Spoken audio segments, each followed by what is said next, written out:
So, thank you for joining me. I am going to share some details from some conversations, and I'm also going to share something that I cannot prove, but I believe it to be true.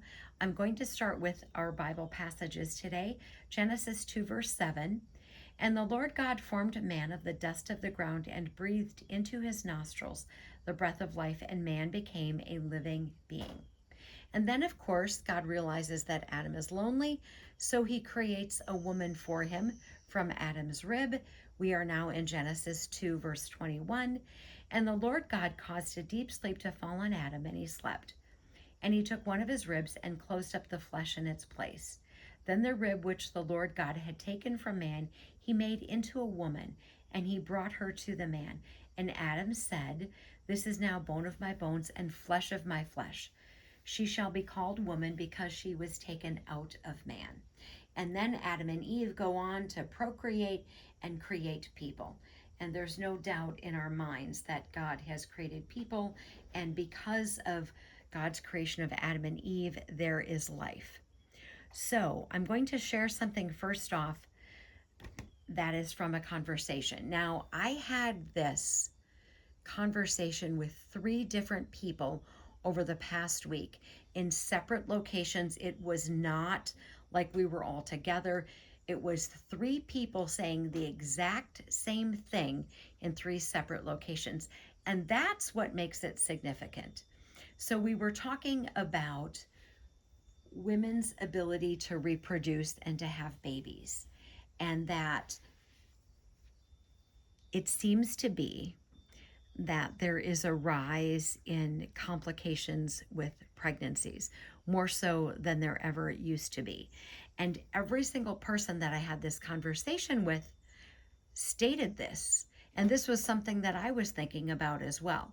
So I don't think it's a coincidence that three people in three separate locations, not all together, are all thinking it is exactly the same thing, that there are complications with pregnancies.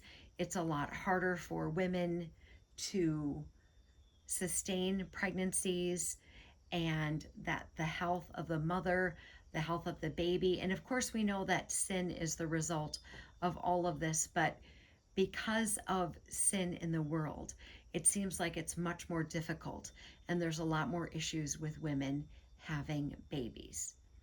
Now, prior to that, probably 6 weeks ago, I had a conversation with a woman who is a nurse in another country. I'm not going to say which country, but she is married to a man who lives in the United States.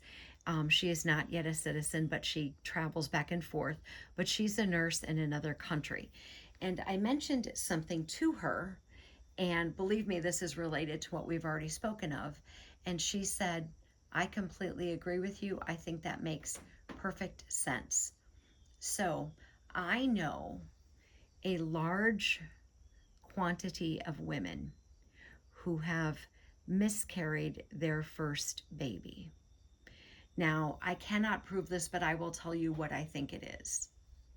And again, not provable, but I shared this with this woman who's a nurse in another country, and she said that as a nurse, she agrees with what I have stated.